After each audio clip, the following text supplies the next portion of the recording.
Thanks for hopping on, by the way. So what did you like about LA when you were here? Is there anything you remember? Love LA, full stop. Like I love the food, I love the weather, I love the clothes. I was gonna say the boys, but boys in general just stress me out. But but no, I've been there quite a few times and I'm like trying to I'm like hinting that I want to move there to my team. I'm like, yeah, it's just like going there for a few weeks at a time. It's just like never enough. I feel like I That's should just good. spend longer out there. So I'll let you know how that goes. Is there like a specific area that you spotted that you're like, this is where I would live? I want to live right here. I love I like West Hollywood, like Yeah. around like so um where did I stay? The last time I went, I had an Airbnb and it was like, I don't know exactly where it was, but it was like just off of like Melrose, like that area, which is kind of perfect for me. I like being sort of in this like I like being in the mix, you know? Mm. Yeah, West Hollywood's good. It's near to everything that you're talking about, but it's also easy to get to everything. You can get to the water within 20 minutes, or you can get to, it's a good spot. We'll look Yeah. around. I'll spot some places for you and push those onto the label and say, hey, we found a place for I it. And try to help that. Is there anything specific that you were thinking, like when you do come back here? It's like, I got to do this. I got to go to Universal Studios. I got to go to Disney. I'm trying to think of stuff that I've not done. I haven't been to Disney, but what's the closest Disney? Universal is probably the closest to you. Universal Studios. I've done Universal Studios, which I loved. Yeah. I went twice, and then I went to Six Flags, which I also loved.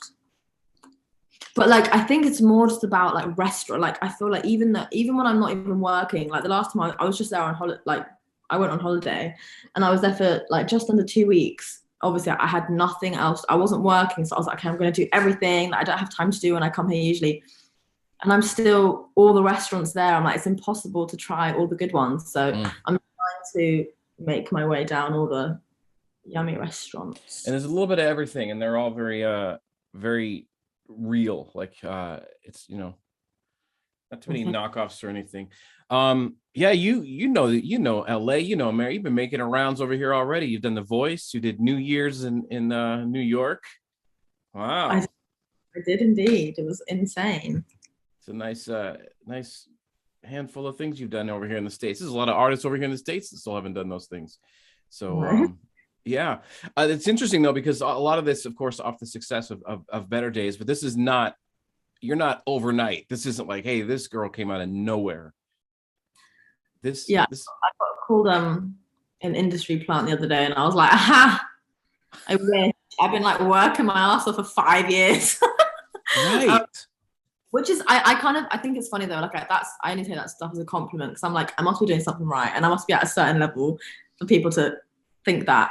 Um, but it's I think it's great that I've been able to kind of write for that long and be and figure myself out and figure who I like to work with and having that time is so beneficial I think now, especially with everything going on, because I feel ready for it now. Are you able to give yourself some credit on that and just say, man, good job for not giving up on this, for not just saying fuck it after a year and just all of a sudden here you are. I'm sure everyone, you, me, like everyone sort of in this field at some point has probably gone like, bloody hell, I can't do this anymore.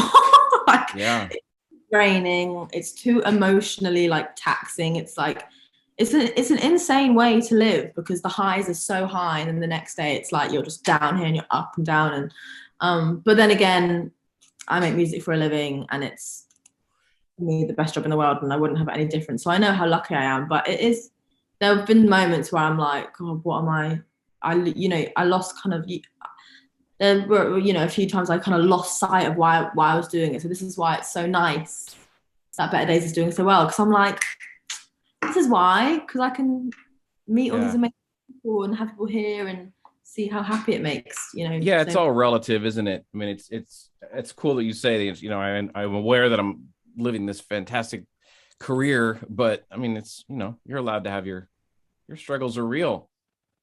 Come on now. come on. Come on. What do your friends think of all this, by the way? They just think this is just mad.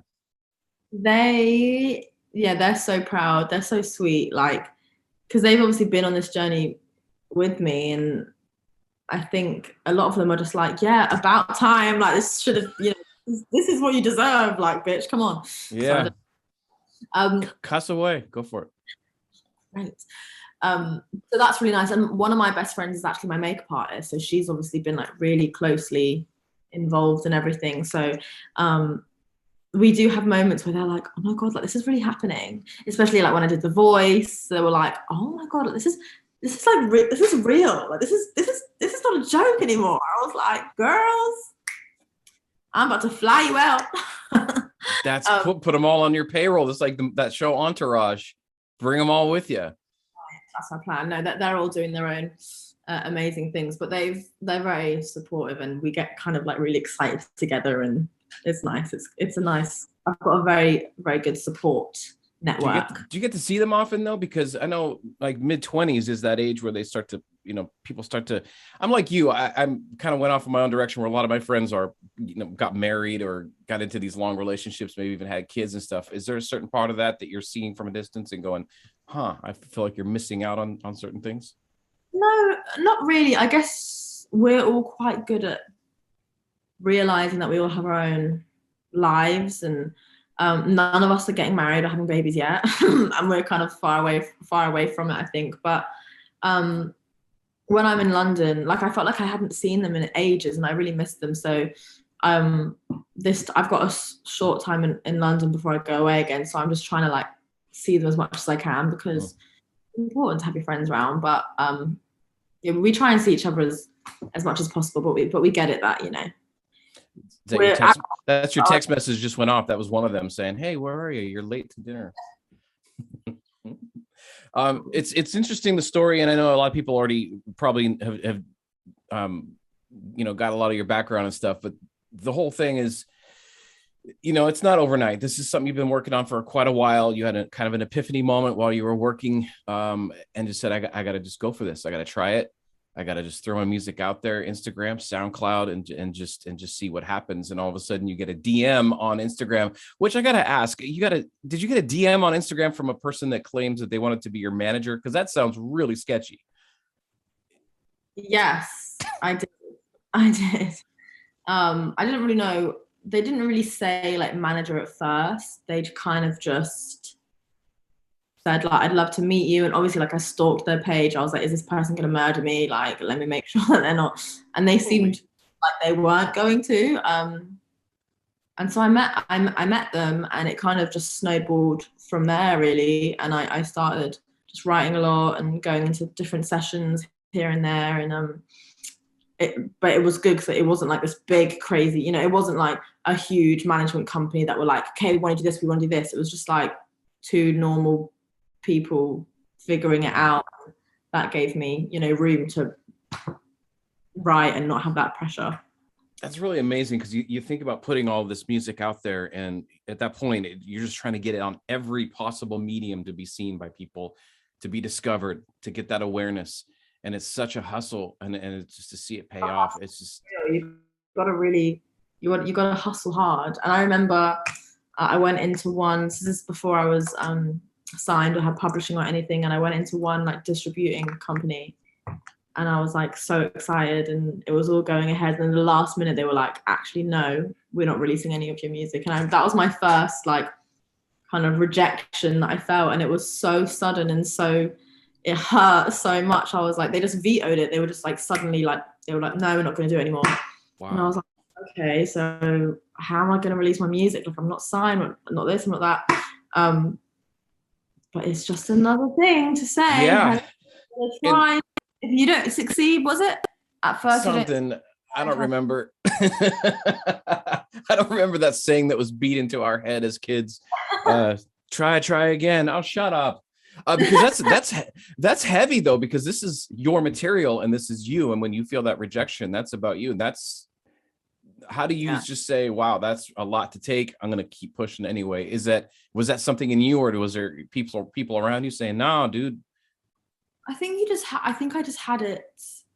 I knew that it wasn't going to be easy, because every like interview that I'd watch on YouTube, or every, you know, every kind of story that you hear about musicians and artists that have done well, they always have, it's kind of sad, but they always kind of have some like horror story of how difficult it was to get there. So I kind of, that was my like idea. I was like, okay, it's not going to be easy. Like, people tell you that you're going to hear no a bunch of times, and you just got to like move on. So I already kind of had that ingrained in me. And I think once you learn that it's all subjective, and like one person might absolutely love it, think it's the best thing ever, but they're just not in that room, you know, and the person in that room it's not really for them. And I think once you realize that, then you kind of, it's not as bad, you know. Yeah, that's cool to get that thick skin now, though, before it gets too, you know, build it now. You're going through this as a solo artist, you know, you're not in a band where you have a drummer and a guitarist and bassist, and you're kind of going through all these feelings and comparing it to each other. As a solo artist, who do you turn to kind of get that help? Are there even other artists out there? And also, who can tell you when something is not good? Like, who's the one that has the balls to say, hey, this is a bad idea, don't do that? Oh yeah, I mean, like I said, I've got like a really great support around me. Like, my team are amazing. Like, I've got an amazing manager, and my friends. And you know, I think I like to create an environment where people aren't scared to say how they feel. And I think even though I am, you know, I'm the artist, and I'm, you know, I'm making the music, and I'm kind of on the forefront, like, it's not just me, like, there's a whole team behind me. And I think you have to be able to talk to them honestly, and they have to talk to you. So I think if I'm kind of not, it doesn't happen very often, but if I am kind of messing it up and like doing the wrong thing, 100% there's a number of people that will like be like, "Nay, I'm not sure this is right. Maybe we should, you know, go this way and this way." So, but I'm really lucky. I'm really lucky to have that. Good. So you've got those people that will tell you, they won't just kiss your butt. But my thing was, I do want more like artist friends. Like, all my friends are from like my friends that I've had since I was like 10 or like younger, you know. So and I'm not, I like making new friends. I'm not that person where it's like no new friends, like don't trust anyone. Like, I'm not really, Sure. but I guess it is hard to, like, as an adult, it's harder to like make friends, isn't it? But I think for me, it's always helpful to like have someone to talk to that is going through something the same as you, you know. Yeah. I have a few people that I can lean on, but I think it's important, yeah, to be like, oh my god, this is the ride we're on is crazy right now. Yeah, well, that's what I mean. Like, all those, if you're in a band, you can share that going through, and the people that get it and they understand you, because your friends, parents, they're never going to fully understand. So yeah, well, it's good. Hopefully you can make some connections. Oh, friends, 2022. Hey, so this tour that you're doing in Europe, that's pushed to the end of the year, right? Just to Yes, clear. dates are still in April, which is good. But yeah, like the European leg, like Paris, I had like 3 German dates, and like Amsterdam, there like November now, which is such a shame, but it's worth it at the end of the day for everyone to actually come and like be able to have a good time and not have to worry. So it's just annoying because we're so far down this road now, but I guess you've got to do what you've got to do. It'll be November before you know it. It'll fly right by. What are you going to do with all that time you had planned to do that? What are you going to spend your time doing? I don't know. It's a good question. I'm gonna go crazy. I'll do my own tour of Europe. Just going from Do your own tour of the house, just perform in each room and set up a backdrop like you're performing in Paris or something. But you're doing shows over here, right? Those shows in March, are those happening? happening in March. Yeah. 16th New York, 17th Chicago, and then the 23rd is LA. Yeah, it's this really cool. It's called the Moroccan Lounge. It's downtown LA on First. It's like 2 miles from Dodger Stadium. It's really cool. Yes, I've heard like really good things about it, so I'm very excited. Yeah, it's a cool little venue. The 23rd. So yeah, I know you got a few albums, few EPs and stuff. With all this exposure you're getting right now, do you feel you're just like, oh, I got to get some new stuff out like immediately? Yeah, absolutely. I'm like, I've got so much music like unreleased that is kind of ready to go, but especially now with, you know, everything going so well. Like I want it to be right, and I want to put it out at the right time, and I want it to be the right song. And but I'm really it's just made me more excited. You know, I'm ready to go, and I'm looking forward to. Obviously, Better Days has done well on like a much bigger scale. So all these new people that are like locked in, I'm excited to kind of show them what else I can do and what else I've been working on, you know? Yeah, it's kind of that song is almost a little opposite from some of your other songs as well, because a lot of those other songs are about relationships and all the Yeah. There's a lot of sass, and Better Days was definitely like there was definitely a difference, but I think Better Days was kind of just like a level up. And also I got bored singing like I'm writing about like being annoyed at boys all the time. And I guess Better Days is sort of in that world, but not really. That's why I'm excited to show people like what else I can say. I can say, you know, there's a lot more that I have in my brain. And I mean, I can understand the frustration, boys, especially relationships and all that stuff. And you've probably been in a couple. Have you had like a couple long relationships that you're pulling all this material from, or this is like? Yeah, I mean, I was like what was it, like a serial monogamist? Is that what they call it? Like I was just like I had like two like really long relationships like back to back. And I don't know why. It wasn't even like I went looking for it, but I just always found myself like in these kind of really committed situations, which, you know, I enjoyed at the time. But I've been single for like a year and a half now, and I'm like, oh, this is the best thing ever. I'm like, don't have to talk to anyone, don't have to answer to anyone. Like, I'm going out, I'm doing this. And I love that. I love being selfish, and that you can be selfish when you're single. It's completely fine. And I love that feeling, you know, especially now when I'm like, oh, by the way, I have to fly to Sweden next week. Right. But then you're in Sweden checking their Instagram or whatever to see what they're doing. And this is all those things with relationships. It's tough, isn't it? And it's, you know, they can be amazing. And I love love, and I love that feeling of being in love. Like it's a great feeling, but it's also a great feeling being on your own and being like, wow, I'm just as happy, you know, being on my own. And I can stand on my own, and that's a great feeling. And I think everyone should try it once. There is that feeling that comes though in that where you're like, wow, I'm actually really good at being alone. I might be too good at being alone.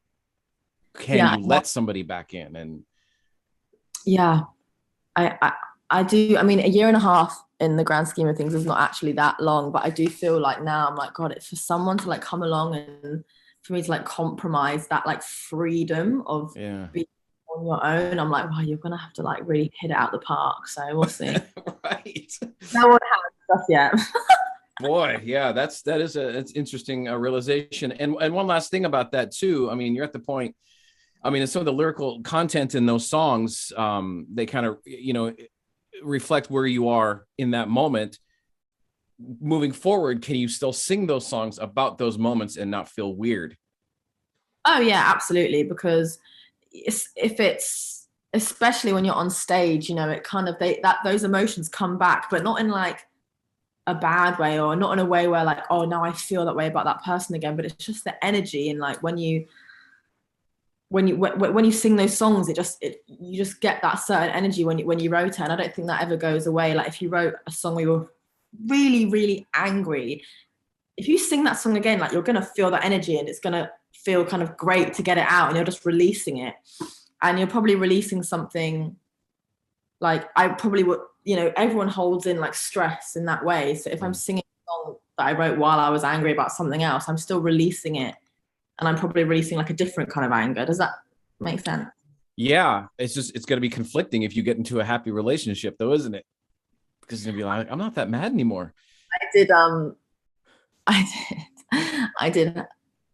think I tweeted, like, I can't remember what it was, but on my I had a show like a couple of years ago, and I had a boyfriend at the time, and he was like in the audience, and I was like. I like posted a meme or something, I can't remember what it was, but it was like my boyfriend watching me sing about how much I hate men, and now he was like in the audience like, whoa. Yikes. Yeah. Well, hopefully he understands. That's all for the sake of art, you know.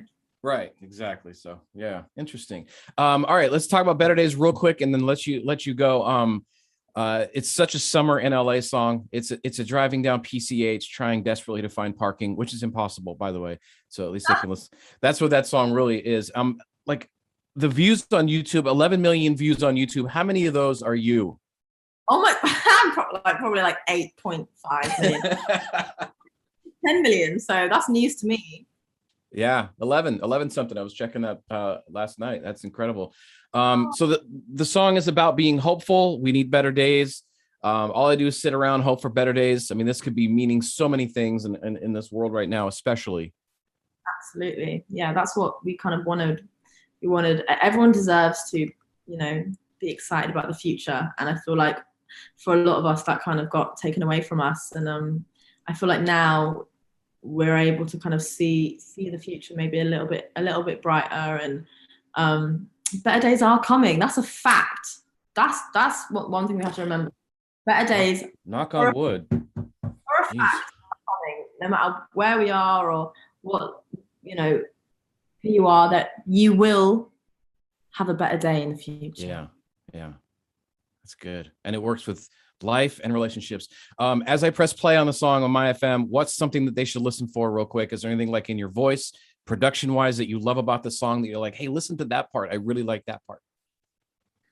Oh, that's no one's ever asked me that before. I like my little outro and the ad libs I do. I think whenever I listen to that, I'm like, wow, I sound really good. That's all.